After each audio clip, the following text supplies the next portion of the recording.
É um grande privilégio para mim estar aqui nesta tarde com vocês. Antes de começarmos a falar qualquer coisa, eu gostaria de ir ao Senhor em oração. E eu vou pedir que você ore. Tem tanta coisa acontecendo aqui, nesta tarde, tanta coisa que você não entende. Mas eu lhes direi de onde eu estou vindo. Eu pregarei como moribundo, para homens moribundos, e mulheres e jovens. E eu vou pregar como se eu nunca mais fosse pregar novamente. E eu lhes direi coisas que vocês irão entender errado. E eu lhes direi coisas que eles deixarão tão nervosos comigo. E eu lhes direi coisas que vocês negarão. E eu lhes direi coisas e vocês dirão que eu não tenho o direito de lhes dizer o que estou dizendo. Mas antes de você chegar a qualquer conclusão sobre o que está sendo dito aqui nesta tarde, faça a si mesmo uma pergunta. Veja, pregar é uma coisa muito perigosa. É perigoso para mim, pois a Bíblia diz que sobre falsos mestres virá grande condenação.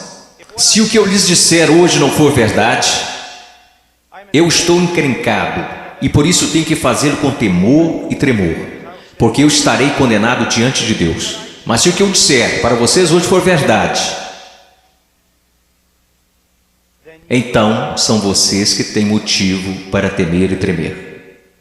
Porque se eu interpretar corretamente esta passagem das Escrituras que eu lhes darei, será como se Deus estivesse falando através de um homem.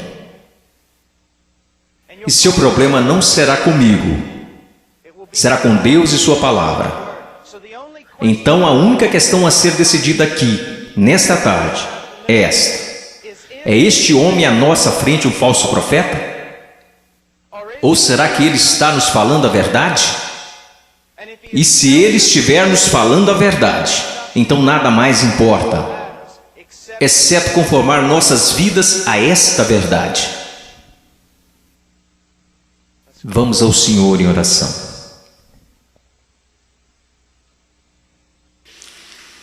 Pai,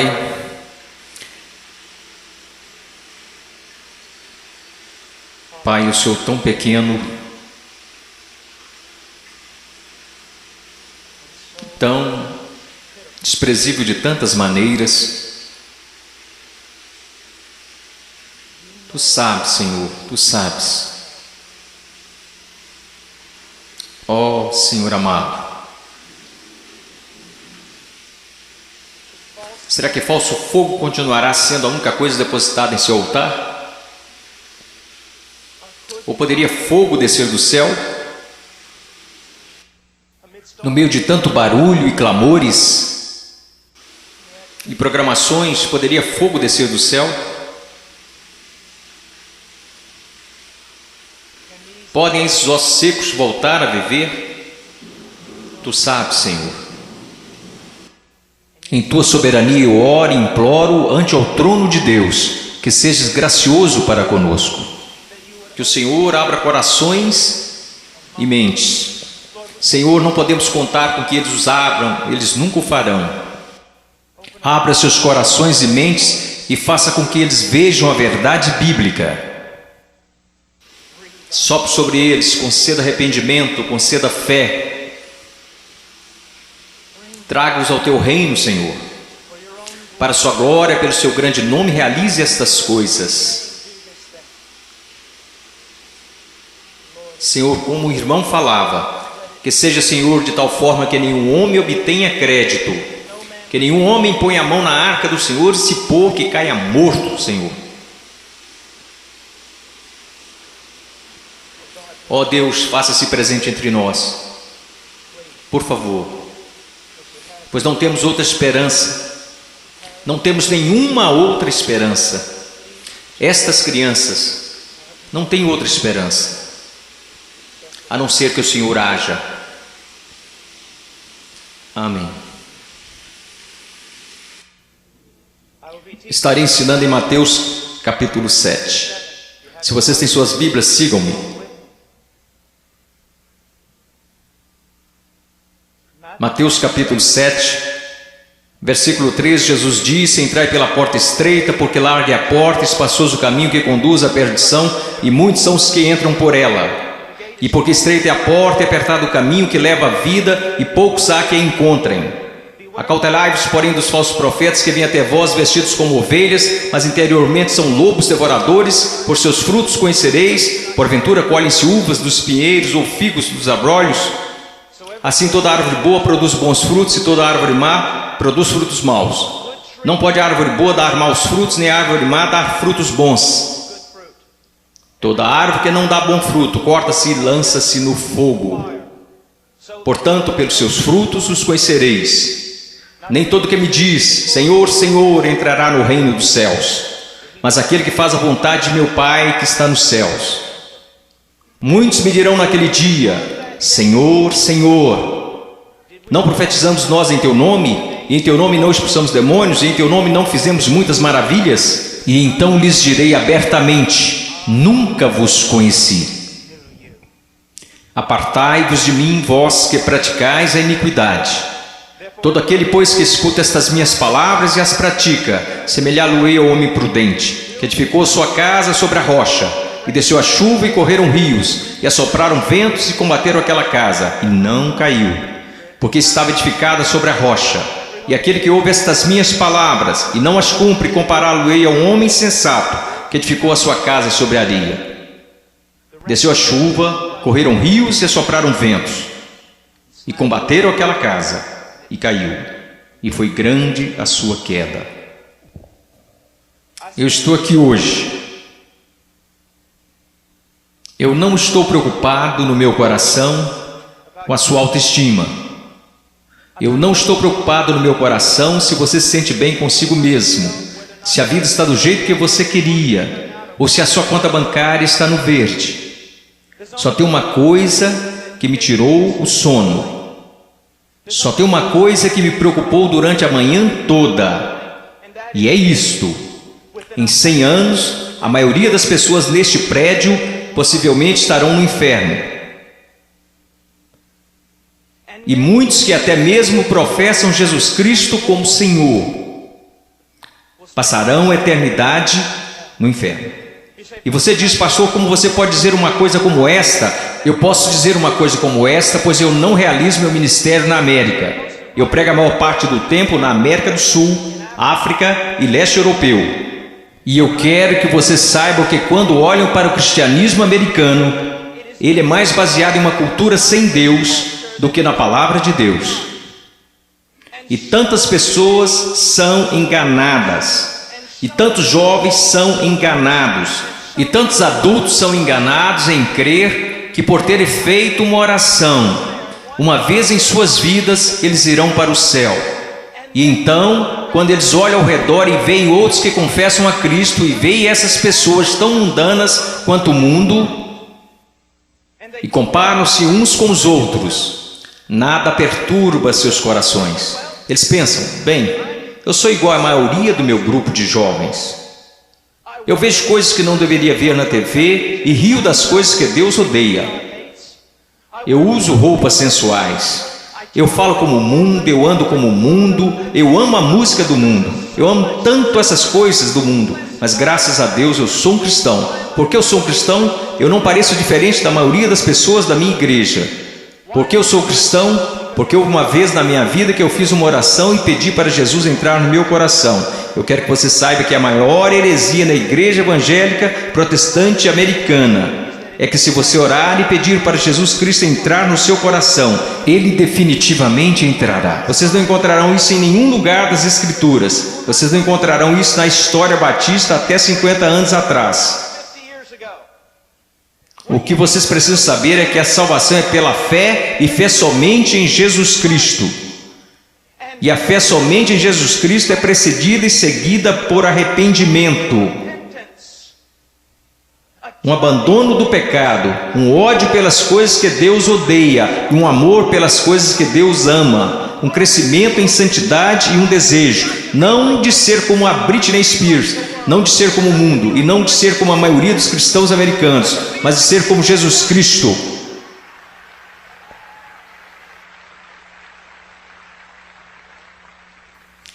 Eu não sei porque vocês estão aplaudindo, eu estou falando de você. Eu não vim aqui para ouvir améns, eu não vim aqui para receber aplausos, eu estou falando de você. Muitas vezes as pessoas vêm a mim e dizem: eu adoraria segui-lo até a Romênia, adoraria segui-lo à Ucrânia, eu adoraria pregar onde você prega e onde plantou igreja no Peru, na floresta. E eu digo: não, você não iria. Eles dizem: sim, eu iria. E eu digo: não, você não iria, porque você seria expulso da igreja de lá.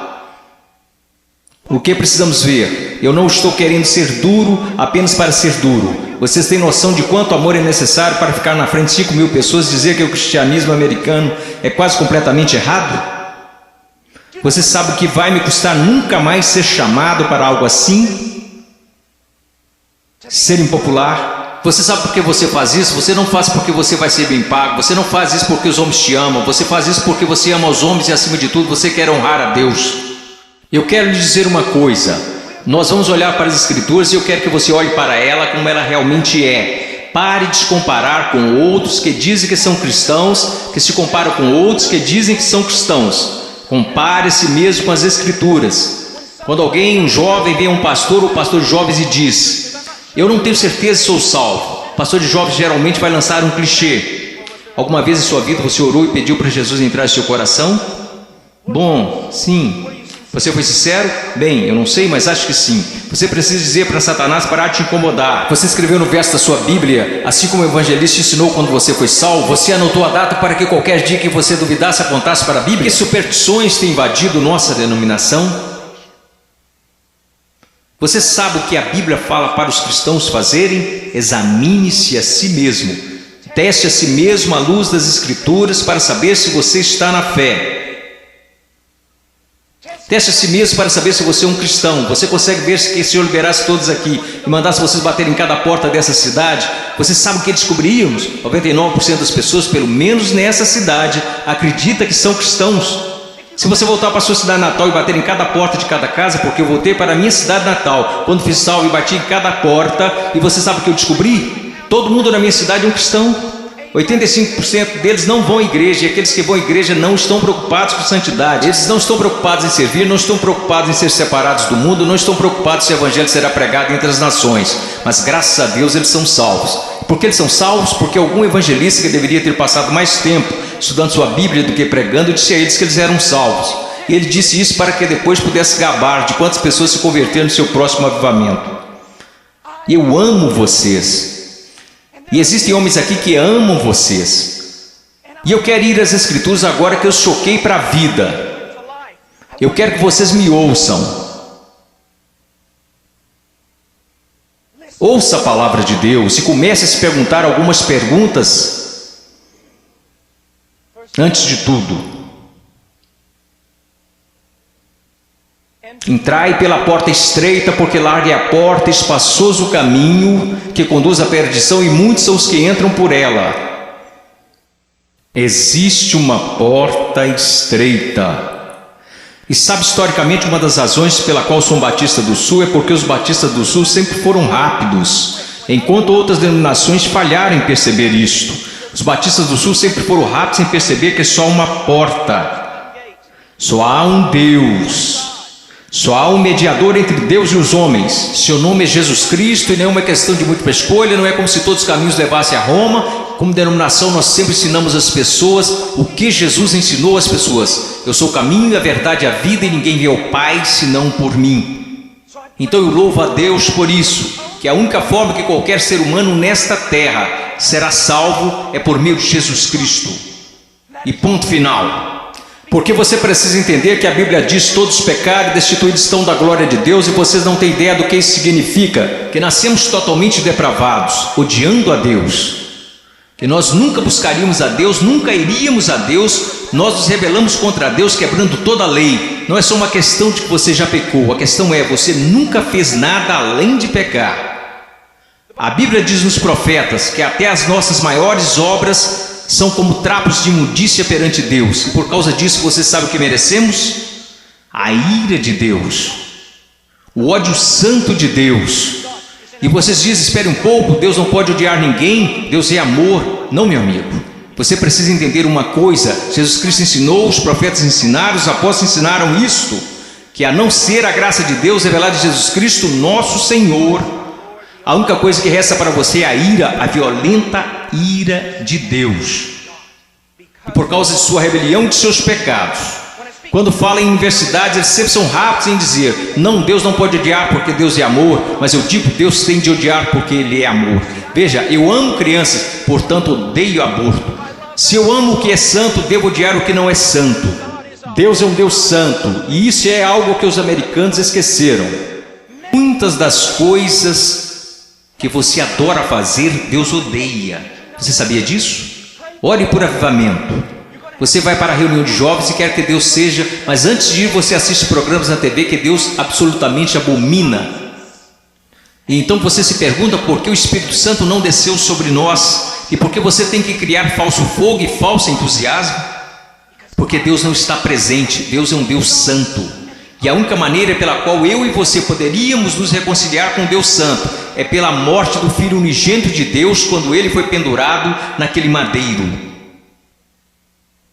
Agora escutem, se você hoje é salvo, você não foi salvo porque os romanos judeus rejeitaram Jesus. Você não foi salvo porque eles colocaram uma coroa de espinhos na sua cabeça, nem foi salvo porque eles perfuraram o tórax de Jesus com uma lança. Você não foi salvo nem mesmo porque eles o pregaram na cruz. Você sabe por que você é salvo? Se você é salvo, porque quando Jesus Cristo estava pendurado naquela cruz, Ele levou os seus pecados, o pecado do povo de Deus, e toda a violenta ira de Deus que deveria ter caído sobre você, caiu sobre seu único filho. Alguém tinha que pagar o preço, alguém tinha que morrer. Foi Deus, o Pai, quem esmagou seu único filho, de acordo com Isaías 53, ao Senhor agradou moê-lo. As pessoas dizem: a cruz é um sinal de quanto o homem é valioso. Isso não é verdade. A cruz é um sinal de quão depravado nós realmente somos. Que levou à morte o Filho único de Deus. A única coisa que poderia salvar pessoas como nós foi a morte do único Filho de Deus, sob a ira de seu próprio Pai, pagando o preço, levantando dos mortos, poderoso para salvar. Este é o Evangelho de Jesus. Agora, o que você é chamado para fazer? Você diz: entrar pela porta estreita. Como você faz isso? Jesus disse: o tempo é chegado, o reino de Deus se aproxima. O que você deve fazer? Em Marcos ele nos diz: arrependa-se e creia no Evangelho. Você diz: irmão Paul, eu fui salvo orando e pedindo para Jesus entrar no meu coração. Eu tenho certeza que você o fez, mas você não foi salvo por uma fórmula mágica ou por causa de algumas palavras. Você foi salvo porque se arrependeu de seus pecados e acreditou. E não foi uma coisa isolada, você continua fazendo até hoje, porque Jesus, numa tradução mais correta deste verso, falou: o reino de Deus se aproxima, o tempo é chegado. Agora passem o resto de suas vidas se arrependendo de seus pecados e crendo em mim. Conversão não é como uma vacina. Ah, eu fiz isso, ou me arrependi, eu criei. A questão é, meu amigo, você continua se arrependendo de seus pecados? Você continua crendo? Porque aquele que começou boa obra em vocês também a terminará. Ele terminará. Nós, os batistas do Sul, pregamos que você deve ir por essa única porta, que é Jesus Cristo. Mas nós, batistas do Sul, esquecemos algo. E eu quero que pastores de jovens e outros líderes escutem-me, pois nós esquecemos um ensinamento muito importante do Evangelho. Diz que não só a porta é estreita, mas o caminho também é estreito. O que basicamente fazemos é conduzir uma pessoa a Cristo ou conduzimos alguém a uma oração. E aí essa pessoa passa o resto da vida vivendo igual o mundo. Se você quiser negar isso, eu posso trazer as estatísticas para te provar. Várias pesquisas, censos, qualquer tipo de pesquisa que você pensar. Quando elas questionam a moralidade da igreja nos Estados Unidos da América, em comparação com a moralidade daqueles que se consideram perdidos, as pesquisas não acham diferenças. Veja, esses são apenas dados, não tem nada a ver com interpretação religiosa, são estatísticas. Livros e mais livros têm sido escritos incessantemente por teólogos, filósofos, sociólogos e afins. O que está acontecendo na igreja?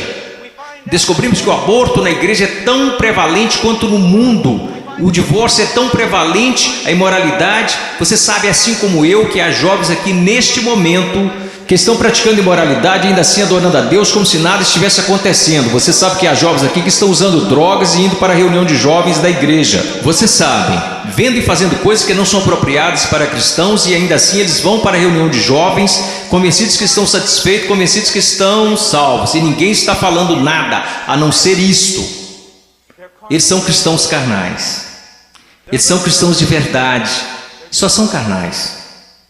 Esta é uma doutrina que começou no seminário batista, que não era um seminário dos batistas do sul, muitas décadas atrás. Essa doutrina não é bíblica e não é histórica. Meu caro amigo, ser cristão carnal não existe. Você diz, espere um pouco, irmão, um pouco. 1 Coríntios capítulo 3, não sois porventura carnais? Paulo disse isso? Não, isso foi o que Paulo disse. Você precisa ler o livro todo para saber o que ele queria dizer. Um dos nossos problemas, juventude, escutem-me, a maior parte do nosso cristianismo é baseado em clichês que lemos nas camisetas cristãs. A maior parte do nosso cristianismo vem de músicos e não da Bíblia. A maior parte das coisas que a gente acredita ser verdade é ditado pela nossa cultura e não pela Bíblia. A Bíblia não ensina que uma pessoa pode ser um cristão genuíno e viver em constante carnalidade, perversidade, pecaminosidade todos os dias de sua vida. Mas a Bíblia ensina que o cristão genuíno recebeu uma nova natureza. O cristão verdadeiro tem um pai que o ama, que o disciplina, cuida dele e que se importa com ele. Meu coração está quebrantado porque você sabe tanto quanto eu, jovens. Não sejamos hipócritas, não vamos esconder a verdade. Há muita gente assim, você os conhece, você pode ser um deles, ou ao menos sabe que tem um no seu grupo de jovens. Eles vão às reuniões, eles fazem todas as coisas, mas em seus corações eles são tão depravados quanto se pode ser. Não há diferença, não há luz. Tudo que o mundo faz, eles também fazem, está tudo bem assim. Meu amigo, isso não é cristianismo. Não estão correndo o perigo de perder o galardão, eles estão correndo o perigo de ir para o inferno. Eles não conhecem a Deus. O que nós ensinamos? Quando foi a última vez que você ouviu alguém falar que não existe apenas uma porta estreita, mas também um caminho estreito? Jesus indica que um dos principais sinais para saber se você é um cristão de verdade é se você anda no caminho estreito. Você sabe qual é o sinal para saber se você é um cristão na América? Você fez uma oração uma vez?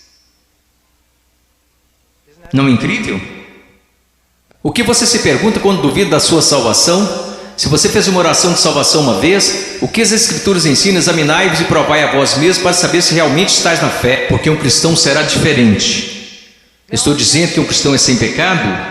Não, porque aprendemos em 1 João que os cristãos pecam. Se dissermos que não conhecemos o pecado, então não conhecemos a Deus, não andamos na luz. Então qual é a diferença? Onde eu quero chegar? Eu estou chegando até aqui. Se você é genuinamente um cristão nascido de novo, um filho de Deus, você andará pelo caminho da justiça, como estilo de vida. E se você se desviar desse caminho de retidão, o Pai virá até você. Ele irá discipliná-lo, ele o colocará de volta naquele caminho. Se você professa que entrou pela porta estreita, mas continua andando pelo caminho largo, assim como todos da sua escola, assim como todos que são carnais e depravados, a Bíblia quer que você saiba que você deveria ficar terrivelmente amedrontado, porque você não conhece a Deus. Eu temo homens que passam a maior parte de suas vidas dizendo às outras pessoas que elas são salvas. Eu tenho medo de você se você já fez isso. Você não diz às pessoas que elas são salvas, você as diz como serem salvas. Deus as diz se elas são salvas. O que nós esquecemos de acreditar é que a salvação é uma obra sobrenatural de Deus. E aqueles que estão sendo genuinamente convertidos e regenerados pelo poder do Espírito Santo serão novas criaturas. A Bíblia diz, pelo que se alguém está em Cristo, nova criatura é. Então nós encontramos aqui nas Escrituras que há uma porta estreita e um caminho estreito. Estamos indo para o versículo 15. Acautelai-vos, porém, dos falsos profetas que vêm até vós vestidos como ovelhas, mas interiormente são lobos devoradores. Por seus frutos os conhecereis. Uma das coisas que você precisa entender é isto. Uma coisa que um homem sábio me disse há muito tempo: Paul, seu melhor amigo é aquele que te diz as maiores verdades. Nos Estados Unidos da América, nós nos tornamos tão cheios de não me toques que ninguém pode nos repreender. Ninguém pode nos dizer que estamos errados. E ministros e líderes também têm acreditado nessa mentira. Nós não queremos ofender, nós queremos ser amigáveis. O que você precisa entender é que só um amigo verdadeiro, seu nome é Deus. E se você quer ser amigo de alguém na sua igreja, você precisa ser amigo de Deus. E você precisa estar mais preocupado com a glória de Deus do que você está com as atitudes dos homens. E outra coisa que você precisa entender é que a pessoa que te ama mais é a que vai te falar as maiores verdades. Uma das grandes marcas diferenciais de um falso profeta é que ele sempre vai falar o que você quer ouvir. Ele nunca vai estragar a festa. Ele vai fazer você continuar batendo palmas, pulando, vai fazer você ficar atordoado, ele vai te manter entretido, ele te apresentará um cristianismo que fará a sua igreja parecer um parque de versões de Jesus. E te manterá tão entretido que você nunca se preocupará com grandes assuntos como este. Deus está agindo em minha vida? Eu estou crescendo em santidade? Eu realmente nasci de novo? Escutem-me, se todos nessa cidade acreditam que são salvos, nós sabemos que isso não é verdade pelas Escrituras, porque a Bíblia diz que poucos vão entrar. Como você sabe que você é salvo? Como você realmente sabe que é salvo? Porque alguém te disse? Porque você fez uma oração? Porque você acreditou? Deixe-me te perguntar, como você sabe que acredita? Porque todo mundo diz que acredita. Como você sabe que não é igual a eles? Você sabe como a Bíblia ensina que você sabe se é salvo? Você sabe como a doutrina batista até 50 anos atrás diria que você sabe que é salvo? Você sabe que foi salvo porque sua vida está num processo de transformação. E seu estilo de vida é de alguém que anda nos caminhos da verdade do Senhor. E quando você para de andar nos caminhos da desobediência, como todos nós fazemos, Deus vem até você e te põe de volta no caminho. Uma das maiores evidências que você nasceu de novo é que Deus não permitirá que você fale como sua carne quer falar. Deus não permitirá que você se vista como o mundo sensual e a igreja sensual. Permite que você se vista. Deus não permitirá que você ande como o mundo. Cheire como o mundo, fale como o mundo, escute as coisas que o mundo escuta. Deus fará diferença na sua vida. Diz aqui, ao continuarmos, versículo 17. Então todos, quero dizer, vamos ao versículo 16. Você os conhecerá pelos seus frutos. Como você reconhece um falso profeta? E uma aplicação mais ampla aqui nas Escrituras. E como você sabe que alguém é um cristão genuíno? Pelos seus frutos. Pelos seus frutos, meus amigos.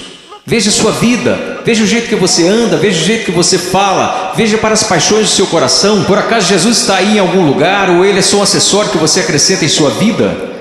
Ou é só uma coisa que você faz nas quartas e domingos? Ele é só alguém que você aceita apenas intelectualmente, mas não de coração? Ele é um acessório, ou ele é o centro da sua vida?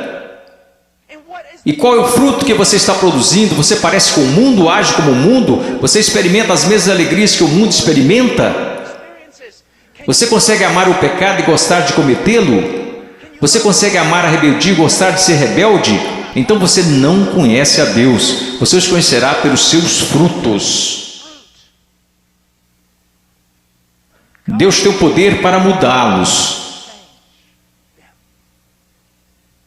Imaginemos por um momento Jesus ensinando esta passagem. E você está lá ouvindo. E ele olha para você e diz: espinhos, espinhos. Você acha espinhos em figueiras? E você diz: é claro que não, Jesus.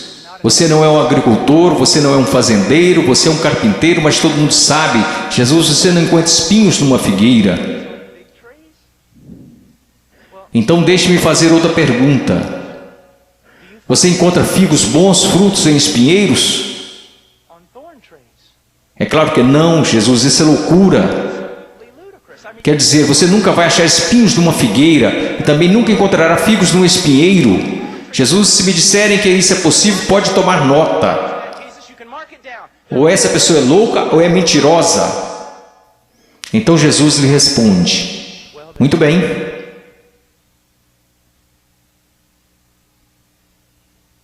Aqueles que se dizem meus discípulos, mas dão maus frutos, não seria o mesmo que dizer que ou eles estão mentindo, ou que estão loucos em fazer tal afirmação? Deixe-me levar essa ideia mais à frente. Vamos imaginar que eu apareça atrasado e entro correndo aqui na plataforma e todos os outros líderes estão zangados comigo e dizem: irmão Paul, você não considerou que lhe foi dada a oportunidade de falar aqui e você aparece atrasado? E eu digo: irmãos, vocês têm de me perdoar porque eu estava a caminho na rodovia e meu pneu furou. E eu estava trocando o pneu e enquanto isso a porca da roda saiu.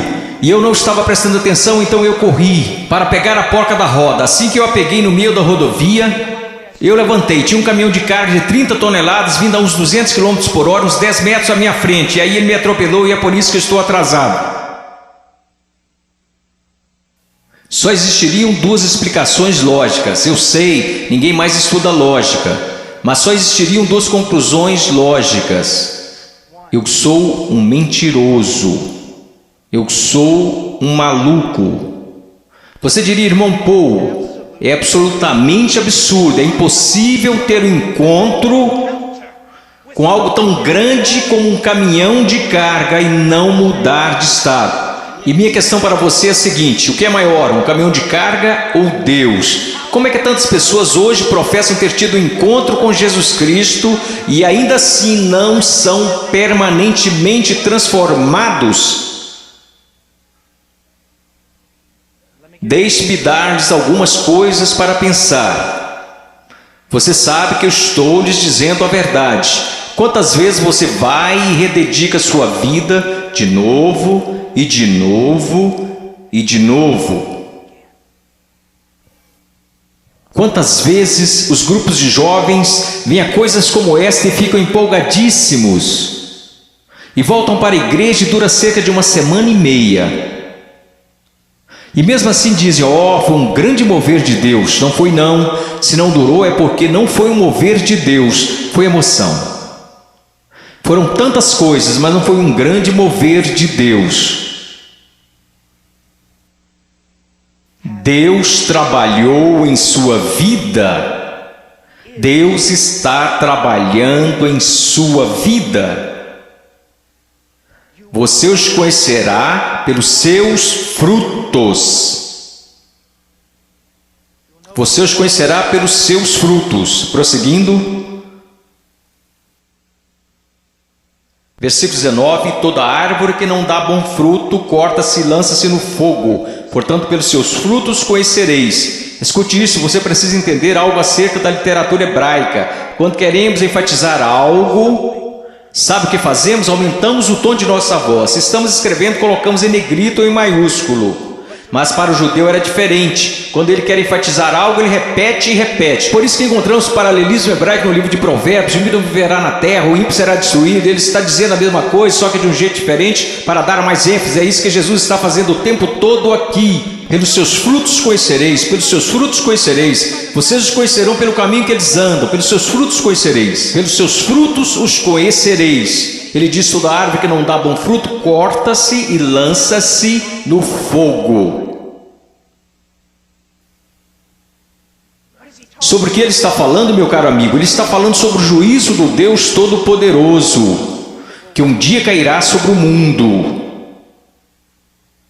que um dia possivelmente poderá cair sobre você. Oh, meu caro amigo, eu não consigo olhar o seu coração. Eu sou tão facilmente enganado pelo meu próprio coração. Mas há um que não é enganado. Há um que não é enganado.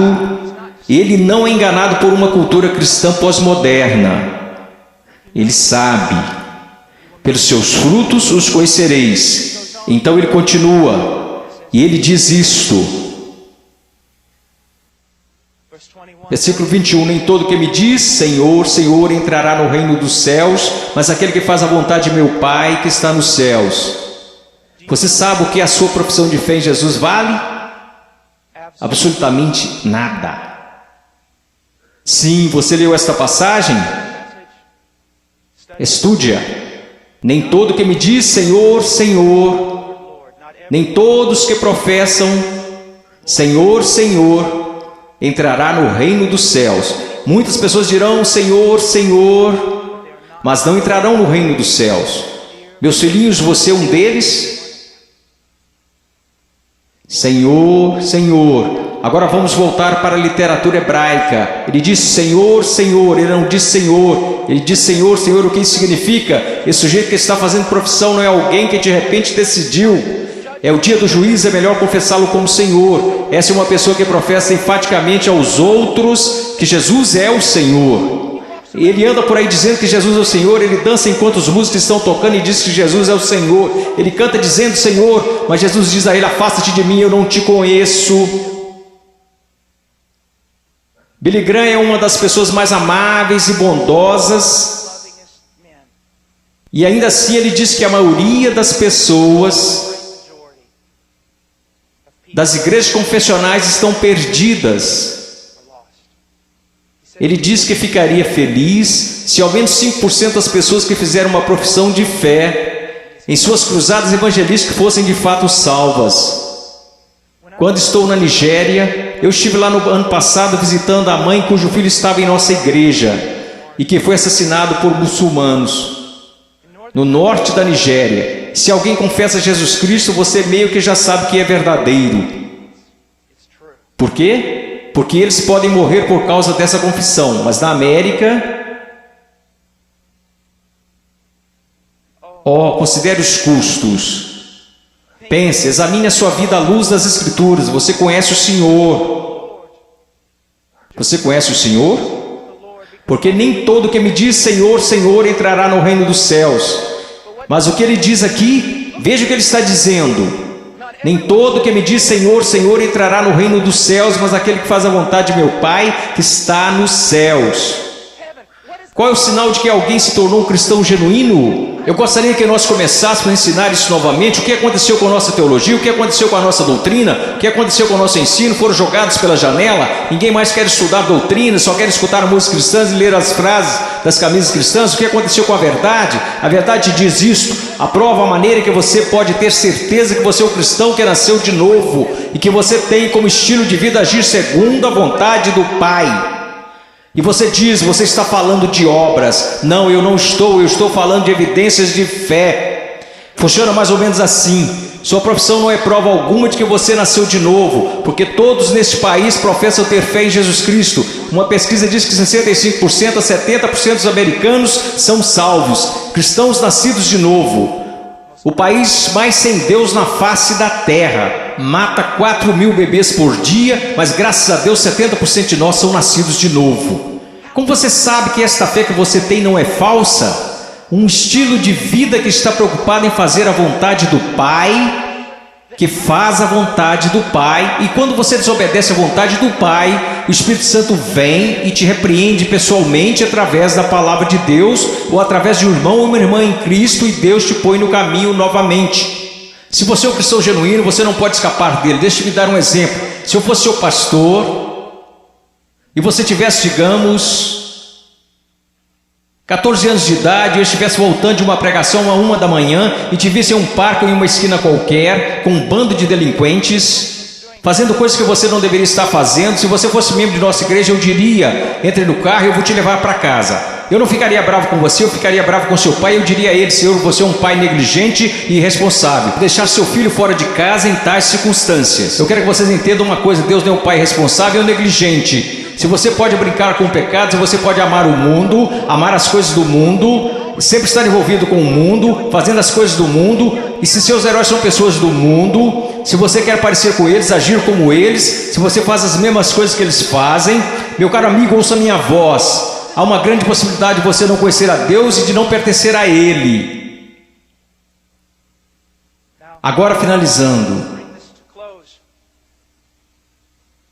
Versículo 22. Muitos me dirão naquele dia: Senhor, Senhor, não profetizamos nós em Teu nome não expulsamos demônios, em Teu nome não fizemos muitas maravilhas? Então lhes direi abertamente: nunca vos conheci.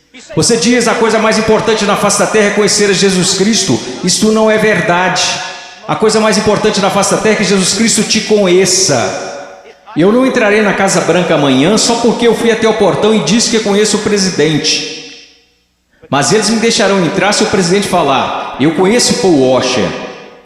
Você pode professar conhecer a Jesus, mas a minha pergunta para você é: você conhece a Jesus? Jesus te conhece? E veja como ele descreve o homem perdido aqui.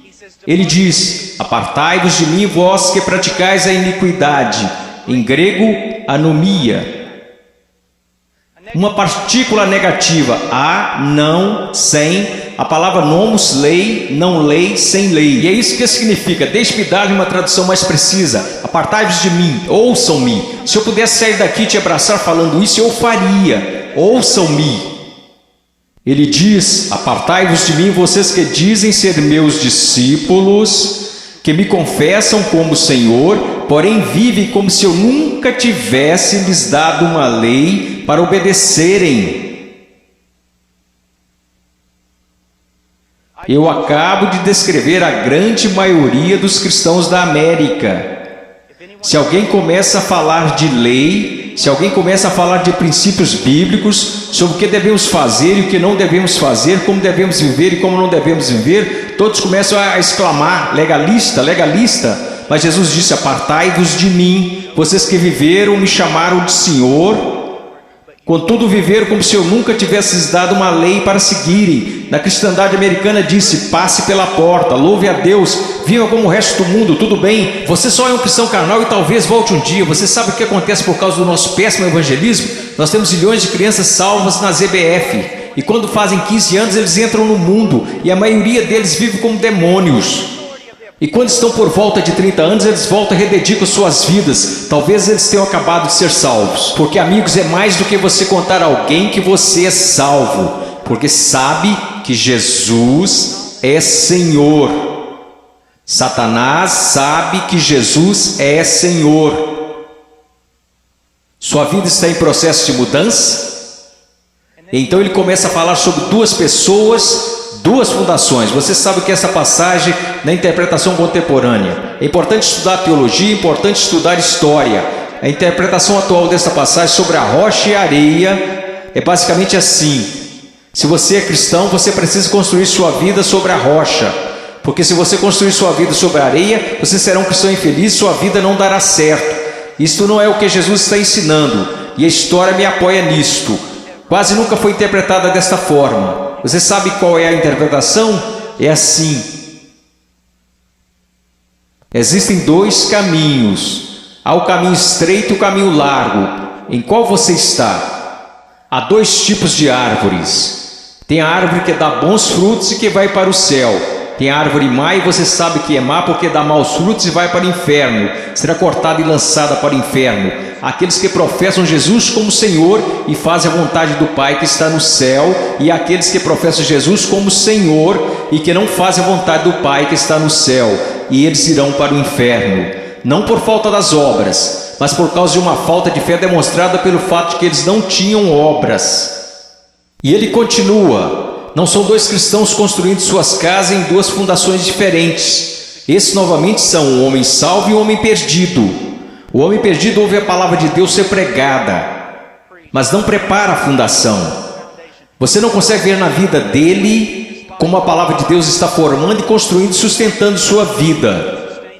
Sua vida não está. Quantas pessoas da Convenção dos Batistas do Sul, apesar dos nossos números, apesar de tudo que dizemos, se nós simplesmente comparássemos as pessoas a esta passagem e dissesse: você está construindo seu casamento de acordo com a palavra de Deus, você está educando seus filhos de acordo com a palavra de Deus, você está administrando suas finanças de acordo com a palavra de Deus, você tem vivido separando-se das coisas deste mundo de acordo com a palavra de Deus, quantos estariam aptos a responder positivamente?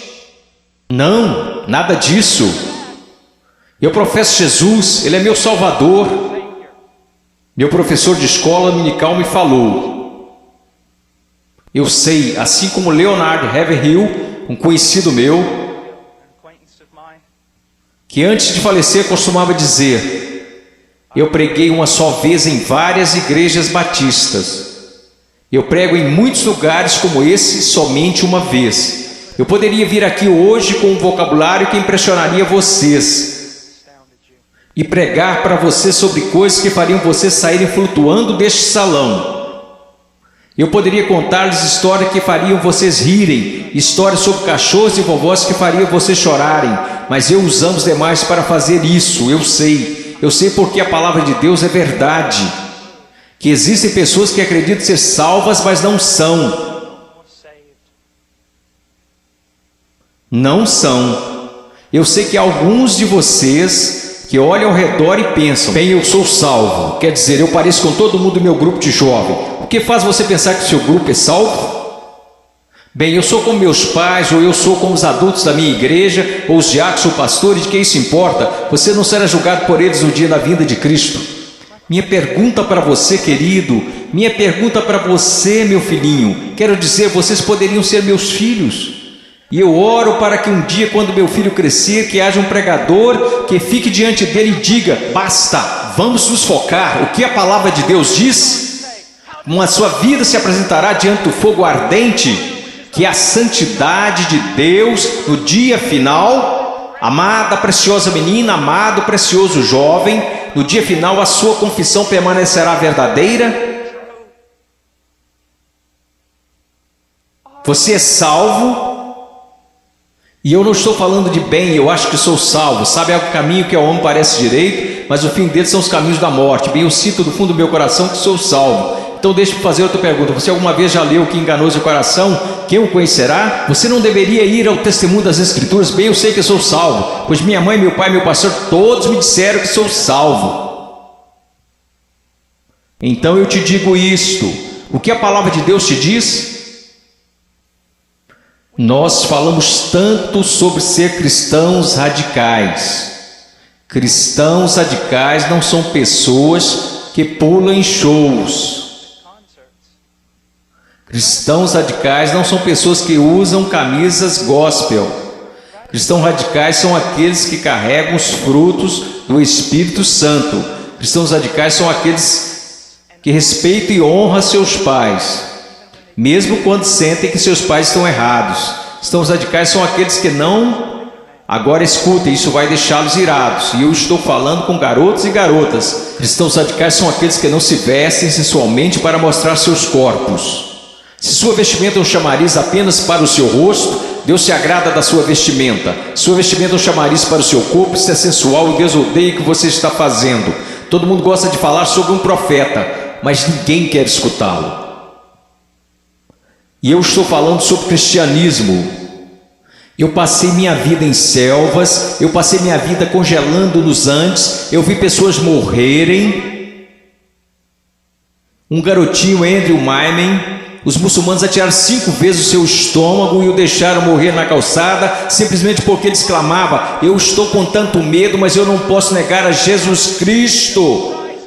Por favor, não me matem, mas eu não negarei. E ele morreu numa poça de sangue. E vocês falam sobre ser cristãos radicais porque vocês usam camisas gospel e vão a um congresso?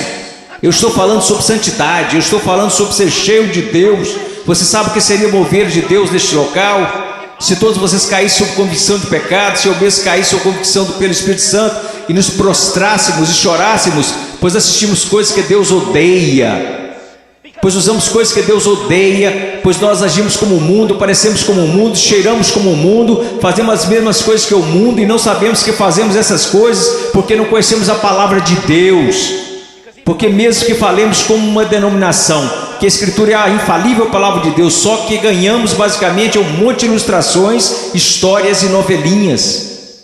Oh, que Deus brilhe neste lugar, que viremos nossas costas para o pecado, que renunciemos às coisas que desagradam a Deus, e então que corramos para Ele, alegremos-nos nele e o amemos.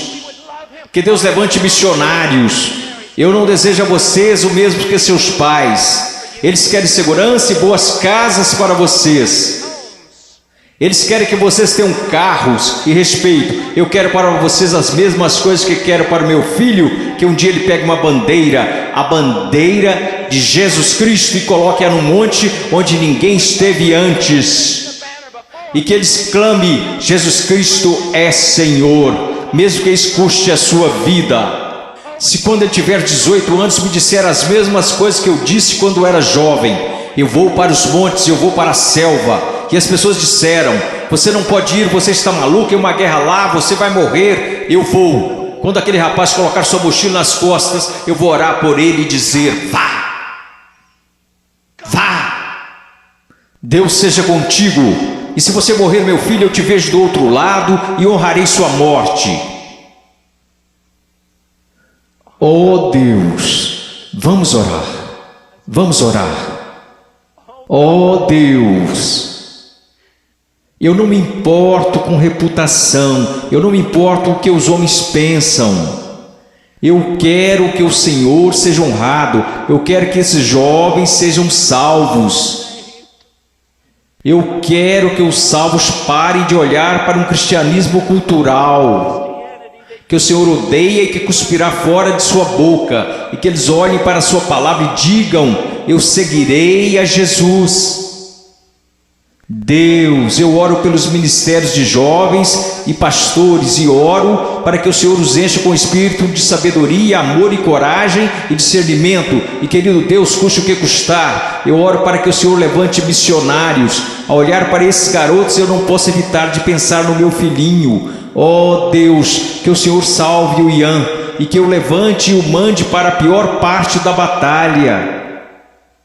Oh, querido Deus, levante missionários aqui, levante missionários, levante pregadores e pastores e embaixadores e evangelistas, que conheçam a palavra de Deus. Oh Deus, trabalhe neste lugar, por favor, trabalhe neste lugar, amado Deus, por favor, por favor, por favor, por favor. Agora, com todas as cabeças baixas, alguém aqui hoje à noite que gostaria de dizer: irmão Paul, eu tenho vivido uma mentira. Eu digo que sou cristão, mas eu amo o mundo, eu pareço com o mundo, e cheiro como o mundo, e eu me odeio por conta disso. Irmão Paul, eu estou tão cansado desse cristianismo que tenho vivido, eu estou cansado disto. Eu estou cansado disto. Eu quero ser salvo. Eu quero ser salvo. Eu só quero que levantem. Irmão Paul, eu quero ser salvo. Amém. Alguém mais? Eu quero ser salvo. Amém. Amém. Em momentos teremos um apelo, e vocês que levantaram, eu vou descer aqui e quero que vocês se encontrem comigo. Eu quero falar com vocês agora. Vocês podem se sentar. Obrigado. Agora quero conversar com vocês que professam ser cristãos.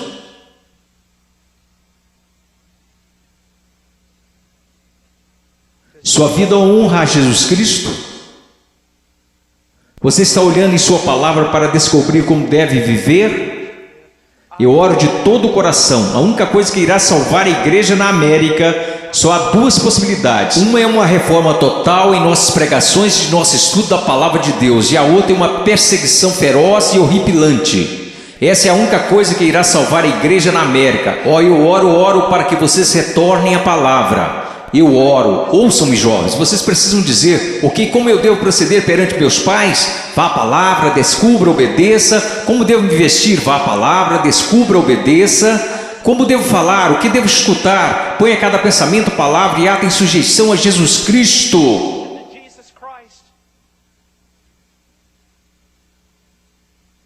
Eu não vou pedir para que você levante.